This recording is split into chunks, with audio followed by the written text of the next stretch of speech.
예수님이 십자가에 달려 돌아가셨던 그 유월절이 지난 지 50일이 지났습니다. 부활하신 예수님은 약 일주일 전에 하늘로 승천하여 올라가셨습니다. 십자가에서 죽으시고 3일 만에 부활하시고 또 승천하신 예수님의 지상 사역은 이제 끝이 났습니다. 이제 예수님께서 약속하신 성령님이 하나님 나라의 역사를 이어가기 위해서 자신을 적극적으로 보여주는 일이 일어납니다. 이것을 우리는 성령 강림 사건이라고 이야기를 합니다. 바로 오늘 이야기죠. 사실 성령 강림이라는 표현이 가끔은 우리에게 오해를 좀 불러일으키기도 합니다. 성령의 새 시대라고 이야기하니까 유명무실했던 성령님이 갑자기 나타나 일하기 시작했다고 생각하는 경향이 없지 않은 것 같아요. 여러분, 근데 그것은 큰 오해입니다. 성부, 성자, 성령, 삼위일체 하나님은 천지 창조 때부터 사랑으로 연합해서 함께 일해 오셨습니다. 성령님은 태초에 무에서 유를 창조하실 때부터 예수님이 이 땅에 오시는 그런 순간에도, 그리고 예수님의 공생애와 십자가 부활 사건 중심에서 끊임없이 하나님의 뜻을 알려주시고 계시하시고 그것들을 이 땅에 실현해 나가는 데 있어서 아주 큰 역할들을 감당해 오셨죠. 그 성령님이 이제 예수님께서 승천하시고 예수님이 다시 오실 그 재림 때까지 이 기간 동안에 이제는 주도적으로 구원의 사역을 감당하게 되셨다라는 것을 의미하는 거예요. 누구를 통해서요? 예수 그리스도의 증인된 공동체를 통해서 말입니다. 그래서 지금 우리가 살아가는 이 시대를 뭐라고 하냐면 성령의 시대 내지는 또 교회의 시대라고도 이야기를 합니다. 저는 그런 의미에서 볼 때 오늘 이야기는 성령 강림 사건이다라는 이 표현보다는 성령 압도 사건이다라는 표현이 더 적절해 보입니다. 성령께서 교회를 세우시고 교회에 충만하게 내리시고 압도하심으로 말미암아 교회를 충만하게 채우시고 그 교회를 통해서 또한 세상을 충만하게 해 나가시기 때문이죠. 이 에베소서 1장 23절은 그래서 이렇게 표현을 합니다. 함께 읽어볼까요? 교회는 그의 몸이니 만물 안에서 만물을 충만하게 하시는 이의 충만함이니라. 아멘. 교회를 충만하게 하셔서 이 세상을 또한 충만케 채워주신다라는 거죠. 사실 어떤 표현이든 분명한 사실은 오순절 자신을 적극적으로 보여주셨던 그 성령님께서 지금도 이 시간 저와 여러분 함께 하시는 줄 믿습니다. 오늘도 우리들의 교회를 주도적으로 이끌어가는 주체가 누구다? 성령 하나님이시다는 말씀이죠. 오늘 말씀을 나누면서 2000년을 흘러온 성령님의 감동과 주도적인 그런 은혜의 역사가 우리 운정의 모든 식구들에게 동일하게 가득 차고 넘치기를 간절히 축원드립니다. 우리 함께 읽어보겠습니다. 2절 3절인데요. 호련히 하늘로부터 급하고 강한 바람 같은 소리가 있어 그들이 앉은 온 집에 가득하며 마치 불의 혀처럼 갈라지는 것들이 그들에게 보여 각 사람 위에 하나씩 임하여 있더니. 아멘. 성령님은 오순절날 모여있던 제자들에게 적극적으로 자신을 보여주셨습니다. 2절은 급하고 강한 바람 같은 소리가 있다. 청각적인 모습이고요. 3절은 불의 혀처럼 갈라지는 것들이 그들에게 보였다라는 거예요. 이게 시각적인 거죠. 눈에 보이지 않는 영이신 성령께서 눈에 보이고 귀에 들리게 현현하셨다는 말씀이에요. 예수님도 그랬죠. 성자이신 하나님이 인간의 옷을 입고 이 땅에 내려오셨습니다. 왜 그러셨을까요? 그 이유에 대해서 구약은 설명을 해주고 있죠. 하나님이 율법으로 선지자로 아무리 다양한 방법으로 하나님의 뜻을 알려줘도 하나님을 안 믿고 못 믿고 잘못 믿고 오해하면서 자기 마음대로 믿고 그러니까 이 보이는 하나님으로 오셔서 인간들과 소통하시려고 하나님이 직접 내려오셨죠. 그게 예수님이잖아요. 하나님의 입장에서 볼 때 이것처럼 확실한 방법이 어디 있겠습니까? 예수님은 그렇게 율법의 완성자로 인간의 몸을 입고 이 땅의 구원의 새 시대를 여셨습니다. 마찬가지로 성령님도 오순절이 되어서 자기 자신을 적극적으로 보여주셨습니다. 왜 그랬을까요? 예수님으로부터 시작된 이 구원의 새 역사, 이 새 역사는 끝나지 않았다. 승천하심으로 말미암아 끝난 것이 아니라 이제부터 시작이다라는 거예요. 세상 끝날 때까지 더 역동적으로 일어날 것이다. 이제부터는 이 땅에 천국이 세워질 것이고 천국을 향하여 나아가게 될 것이다. 누구를 통해서요? 성령에 사로잡힌 교회 공동체를 통해서 말입니다.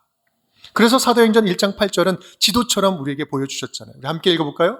성령이 너희에게 임하시면 너희가 권능을 받고 예루살렘과 온 유대와 사마리아와 땅끝까지 이르러 내 증인이 되리라. 아멘.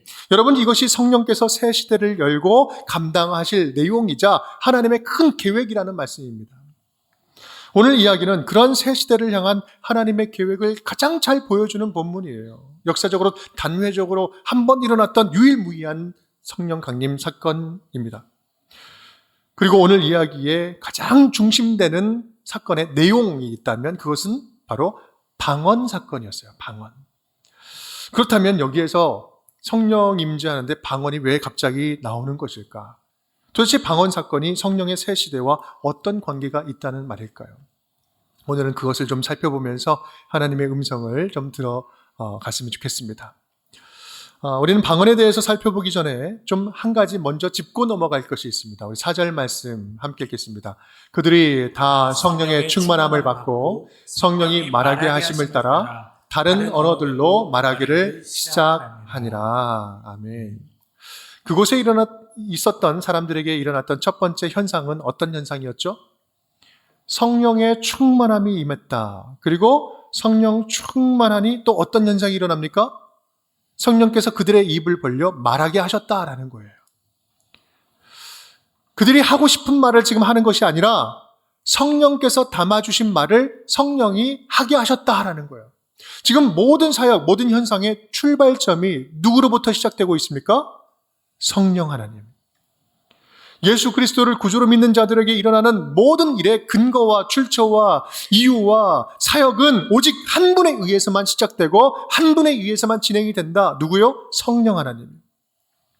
우리는 오늘 우리의 모든 출발 지점을 다시 점검해 봐야 합니다.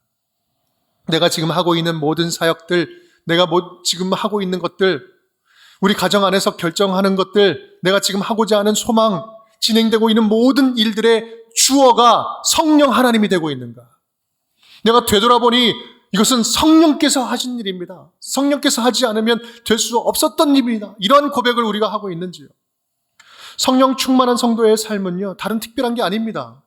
뭔가를 결정하고 선택하기 전에, 계획하기 전에 성령님께 묻고 듣고 공동체를 통해서 주시는 말씀에 순종할 줄 아는 믿음, 그렇게 살아계신 성령님을 의식하면서 살아가는 것, 여러분 그 이상도 이하도 아니에요. 성령 충만한 삶은 바로 이런 겁니다. 오늘 말씀에 들어가기에 앞서서 이렇게 성령 주도적인 믿음, 이 믿음을 다시 한번 마음속에 다짐을 하면서 우리의 말씀 속으로 다 함께 들어갈 수 있기를 간절히 바랍니다. 오늘 이야기의 중심에는 이 방언이라는 것이 있습니다. 방언은 표준어와 다른 각 지방의 언어 체계나 개별적인 단어의 사전적인 의미죠. 그래서 기독교에서는 혀로 말하다, 신과 소통하는 기도의 한 방법으로 다양한 소리를 말하는 현상을 이야기합니다. 이 성경에는 두 방언 모두가 다 등장을 합니다. 하나님을 상대로 하는 방언을 우리는 대신 방언이라고 하죠. 신을 상대로 한다. 또 사람을 상대로 하는 방언을 우리는 대인 방언이라고 이야기를 합니다. 우리가 일반적으로 성경에서 말하는 그 방언은 고린도전서 12장에 나오는 하나님을 상대로 하는 그런 방언을 이야기하죠. 있는데, 그러면 사도행전에서 이야기하고 있는 방언은 어떤 방언일까? 대표적인 대인 방언입니다. 이 6절 이렇게 이야기하죠. 함께 읽겠습니다. 이 소리가 남에 큰 무리가 모여 각각 자기의 방언으로 제자들이 말하는 것을 듣고 소동하여. 이 제자들이 지금 각자 다른 말, 다른 언어를 하고 있는데 이상한 막 소리가 아니라 언어를 하고 있는 거예요. 다른 각 지방의 언어들을 말하고 있는 거예요. 여러분, 이것은 오순절 성령 강림 때 일어난 이 방언에는 분명한 목적이 있었다라는 사실입니다. 어떤 목적이요? 사람 들으라고 한 목적이에요. 사람 들으라는 방언이었다는 거죠. 거기에 열방에서 모여든 사람들에게 같은 동일한 내용을 전달하기 위한 방언이었어요. 그러면 그 방언의 내용은 어떤 내용이었을까? 우리 11절에 이야기를 하고 있죠. 그레데인과 아라비아인들이라 우리가 다 우리의 각 언어로 뭐요? 하나님의 큰 일을 말함을 듣는도다. 언어는 다 다른데 하나의 이야기를 듣고 있어요. 하나님의 큰 일. 그러면 이 하나님의 큰 일은 뭐예요? 예수 그리스도를 통해서 하늘문이 열렸다. 예수 그리스도를 통해서 하나님 나라가 회복되고 하나님의 통치가 임하기 시작했다. 구원의 복음의 이야기였던 거예요. 예수님께서 그토록 오면서부터 갈 때까지 하셨던 말씀, 하나님 나라 복음이었어요. 함께 따라해 볼까요? 성령 사역의 본질은 복음 사역입니다. 성령 사역의 본질은 복음 사역입니다. 성령이 하시는 사역의 본질은 복음 사역이라는 말씀이에요. 성령님은 이 방언 사건을 통해서 이 땅에서 주도적으로 하실 성령 사역의 본질이 무엇인지 선언적으로 보여주셨던 것입니다. 그것은 모든 나라와 열방들로 하여금 예수 그리스도를 통한 하나님 나라 복음을 듣게 하는 것, 그 복음을 듣고 회복시키는 것, 이 복음이 끝까지 전해지는 것, 땅 끝까지 증거하는 것. 여러분, 우리 가운데 일하시는 성령 사역의 본질이 있다면 그것은 복음 사역입니다. 물론 성령께서 하시는 사역은 매우 다양합니다. 성령의 능력은 다양한 현상으로 나타나죠. 하지만 예수 그리스도 안에 있는 이 복음에서 비껴간 성령 사역은 성령 사역이라고 할 수가 없습니다. 말씀을 근거로 한 전인적인 구원과 하나님 나라 샬롬, 이 평안, 샬롬을 떠난 사역은 절대로 성령 사역이 될 수가 없어요. 여러분, 우린 성령 사역을 오해해서는 안 됩니다. 성령의 역사를 개인적인 어떤 특별한 능력이나 은사, 기적과 신비의 능력을 체험하는 중심으로 이해하는 것은요, 여러분 굉장히 위험한 신앙이에요. 물론 치유와 기적과 같은 능력, 그런 은혜는요, 오늘도 믿는 자들에게 계속해서 일어나고 있습니다. 풍성하게 더 넘치게 일어나고 있어요. 존재합니다. 하지만 그것은 삼위 하나님이 다루시는 전인적인 구원과 치유의 과정의 일부분일 뿐이지 그 자체로만 평가받을 일이 절대로 아니라는 말씀이에요. 우리가 잘 알듯이 성령의 역할은 철저하게 예수님을 드러내는 일입니다. 예수님만 드러내는 거예요. 왜 그렇습니까? 성령은 예수의 영이기 때문에 그래요. 그래서 성령님이 지나간 자리에는 예수의 흔적만 남는 거예요. 여러분, 이것이 성령 사역의 증거입니다. 그래서 성령의 가장 큰 역할이 있다면 말씀을 깨닫게 해주시는 거예요. 왜 그렇습니까? 우리 예수님께서 말씀이 육신이 되어 이 땅에 오신 분이기 때문에 그렇습니다. 그래서 말씀과 성령은 뗄래야 뗄 수가 없어요. 성경과 성령은 뗄래야 뗄 수 없어요.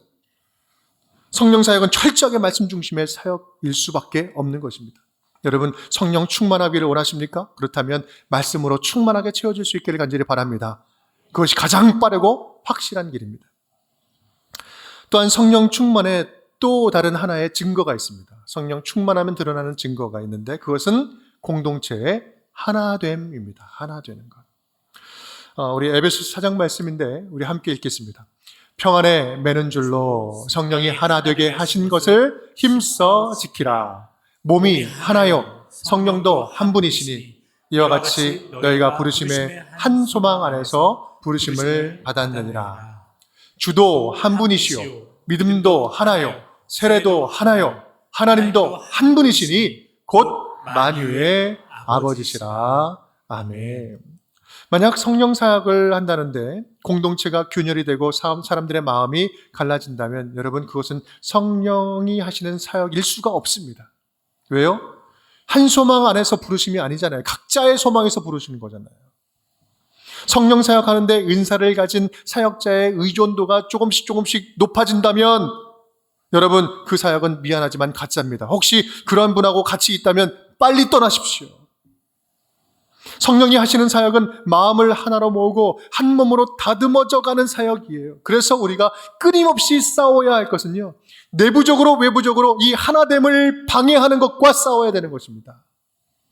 사실 그런 의미에서 사도행전 2장의 이 방언 사건은 신학적으로 아주 중요한 의미가 있는 사건이에요. 인간들의 언어가 언제 뿔뿔이 흩어졌습니까? 여러분 기억나세요? 쭉 앞으로 가면 창세기 11장에 나타나죠. 두 대사가 나오는데 우리 굵은 글씨만 함께 읽어보겠습니다. 그 탑 꼭대기를 하늘에 닿게 하여 우리 이름을 내고 온 지면에 흩어짐을 면하자. 7절 언어를 혼잡하게 하여 그들이 서로 알아듣지 못하게 하자. 이 앞에 하는 대사는 누구예요? 인간들인 거죠. 우리가 탑을 쌓아서 하늘 꼭대기에 닿아서 우리 절대로 흩어지지 말자. 하나님보다 높아지겠다는 거예요. 그 모습을 보면서 7절 언어를 혼잡하게 하게. 혼잡하게 하여 그들이 서로 알아듣지 못하게 하자. 누가 하는 말씀이에요? 하나님이 하시는 말씀이죠. 바벨탑을 쌓아서 하나님처럼 높아지려고 했던 인간들의 교만과 탐욕을 하나님이 언어를 혼잡케 하심으로 말미암아 사람들을 흩어버리셨습니다. 그런데 그렇게 죄악으로 흩어졌던 인간들을 성령께서 다시 영적으로 하나로 통합시키는 사건이 일어났으니 바로 어떤 사건이다? 성령 강림 사건이다. 이 언어를 통합시킨 거예요. 말은 다 갈라져도 똑같은 이야기를 하고 있는 거예요. 성령이 통합시키고 있는 거예요. 영적으로 흩어졌던 우리는 성령 안에서 이제 하나가 될 수 있다라는 것을 선언하고 있는 것입니다. 함께 읽겠습니다. 성령님을 통해서 하나됨이 가능해졌습니다. 성령님을 통해서 하나됨이 가능해졌습니다. 그때 당시에 여러 사람들이 지금 모였던 제자들이 다른 언어로 이야기를 하는데 꼭 다른 언어로 말해야만 했을까? 하나의 언어로 말해도 사실 하나님이 듣는 사람들의 귀만 열어주신다면 쉽게 해결될 문제 아닌가요? 그럴 능력이 없을까요? 아니요, 있으셨죠. 그런데 각 사람의 언어들로 이야기합니다. 여러분 실제 그렇습니다. 당시 만국 공통어였던 헬라어로 이야기를 했다면 그 당시에 모였던 사람들은 다 알아들었어요. 헬라어 하나만으로도 충분했다라는 사실이에요. 그런데 6절, 8절, 11절 어떻게 말합니까? 밑줄 부분만 함께 읽겠습니다. 각각 자기의 방언으로 우리 각 사람이 난 곳 방언으로 다 우리의 각 언어로 하나님의 큰일 말함을 듣는도다. 여러분 좀 느낌이 오십니까? 얼마나 각자 한 사람 한 사람 모국어로 들을 수 있도록 섬세하게 찾아가고 계십니까? 얼마나 각 지방에 흩어진 열방들, 그 나라들도 관심을 가지고 깊은 관심과 배려를 가지고 찾아가고 있는 모습입니까? 얼마나 세심하게 개별적으로 소통하기 위해서 적극적으로 한 사람 한 사람 접근해 가고 계십니까? 오늘 현장에 있었던 디아스포라 유대인들, 한 곳에 모인 디아스포라 유대인들은 어떤 느낌을 받았을까? 전혀 낯선 곳에서 갑자기 기대치 않게 모국어로 말소리를 들어요. 자기가 태어난 곳의 방언을 듣게 되었을 때 여러분 그들의 가슴 속에 깊숙이 뭔가 쑥 들어온 느낌이 있지 않았을까요? 그렇게 들리는 말은 스쳐 지나가는 누구에게나 주는 말이 아닌 지금 here and now 나에게 주시는 살아있는 하나님의 말씀으로 받을 수 있지 않았을까요? 이것이 바로 오늘 방언 사건에 나타난 성령님의 섬세하고도 따뜻한 모습입니다. 폭발적이고 일방적인 힘이 아니라 우리와 친밀하게 소통하시려고 섬세하고 따뜻하게 찾아오시는 성령 하나님. 모국어처럼 친숙한 언어로 복음을 잘 설명하도록 이해하도록 들려주시고 우리의 삶을 깊이 이해하시고자 찾아오시는 가깝게 오시는 성령 하나님. 여러 막혀져 있는 장벽들, 언어의 장벽, 감정의 장벽, 지리적인 장벽을 넘어서 오늘도 복음을 듣지 못하는 복음 약자들에게 쉬지 않고 찾아가서 복음의 말씀을 들려주시려고 오시는 성령 하나님.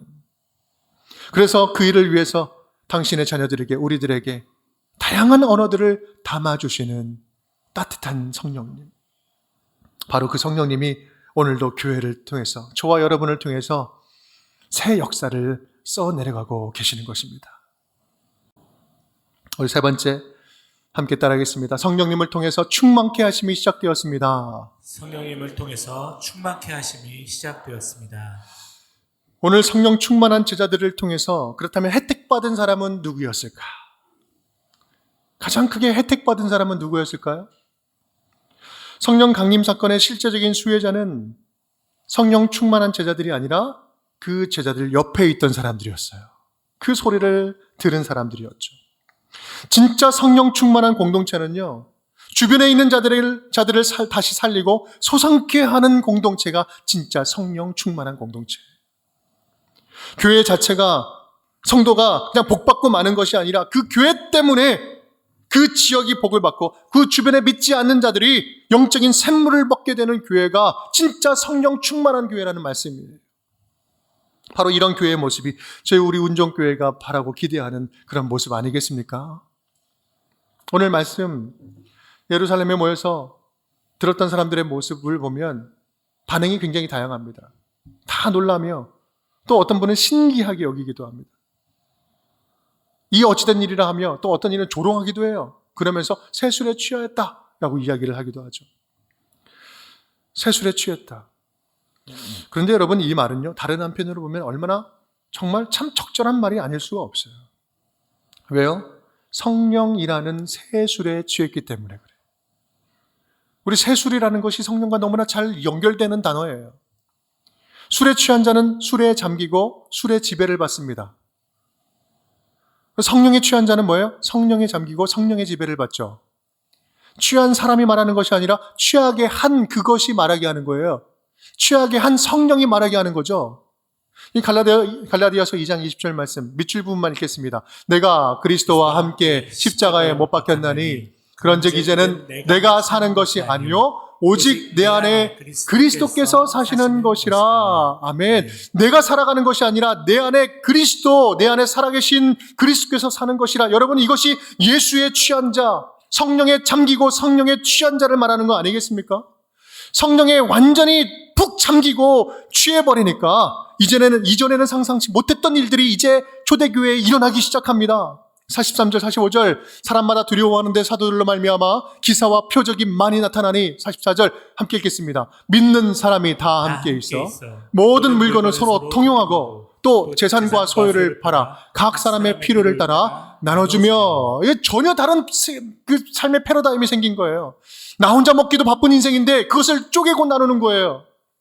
영적인 공동체로서 소유가 공유로 전환되는 영적인 새로운 패러다임이 일어난 것입니다.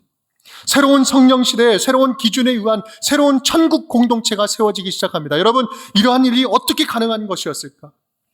그것은 그들에게 압도적으로 임한 성령님께 완전히 잠긴 자들이 되었기 때문에 그렇습니다. 더 이상 그들에게는 결정권이 없어요. 소유권이 없습니다. 삶의 주도권, 모든 주도권도 완전히 성령님께 반납한 자가 된 거예요. 성령님께 그렇게 완전히 잠기게 되니 힘주지 않아도 그냥 그 자체가 성령 충만한 공동체가 되고 있는 거예요. 여러분, 충만은 열심히 부어서 채워지는 것이 아니라 완전히 잠겨서 채워지는 것입니다. 사실 우리는 깨진 항아리와 같은 존재 아닙니까? 아무리 채우려고 해도 채워지지 않는, 계속해서 세어버리는 그러한 공허한 존재입니다. 계속해서 실패하고 공허하고 하는 것마다 부족하고 실수하고 여전히 깨지기 쉬운 연약한 그릇이잖아요. 여러분, 우리 중에 누가 나의 영혼은 견고합니다, 강합니다 이렇게 자신 있게 이야기할 수 있는 사람 누가 얼마나 되겠습니까? 하지만 그런 깨진 항아리 같은 인생도 희망이 있습니다. 성령 충만할 수 있어요. 어떻게 그렇습니까? 어떻게 깨진 항아리도 충만할 수 있습니까? 깨진 채로 잠기면 되는 거 아니겠습니까? 깨진 채로 하나님께 잠기면 되는 거 아니겠습니까? 요한복음 15장 7절 말씀, 너희가 내 안에 거하고 내 말이 너희 안에 거하면 무엇이든지 원하는 대로 구하라. 그리하면 이루리라. 하나님의 뜻이 내 뜻이 되고 내 뜻이 하나님의 뜻이 되는 것, 서로 잠길 수 있는 것, 이거는 잠길 때 가능한 것입니다. 사랑하는 여러분, 오순절 그들에게 임했던 성령 충만은 그들이 열심히 노력해서 얻은 것이 아닙니다. 모든 삶의 주도권, 결정권, 소유권, 선택권, 모든 권리를 주님께 완전히 반납하고 성령님께서 마음껏 일하시도록 자신을 내어드린 공동체에게 주신 하나님의 은혜였어요. 오늘 우리 운정교회에게도 그러한 성령 충만한 은혜가 있기를 간절히 축복합니다. 내가 필요할 때만 적당히 찾고 구하는 성령님이 아니라 성령님께 우리의 모든 삶의 주도권을 완전히 맡겨드림으로 말미암아 성령님께 잠겨버리는 성도들이 다 될 수 있기를 간절히 바랍니다. 그래서 성령님의 언어가 우리의 언어가 되고 성령님께서 보내시는 현장이 우리의 삶의 현장이 되고 성령님이 주시는 그 능력이 우리가 이 세상에서 살아가는 유일한 가장 강력한 능력이 될 수 있기를 주님의 이름으로 축원드립니다.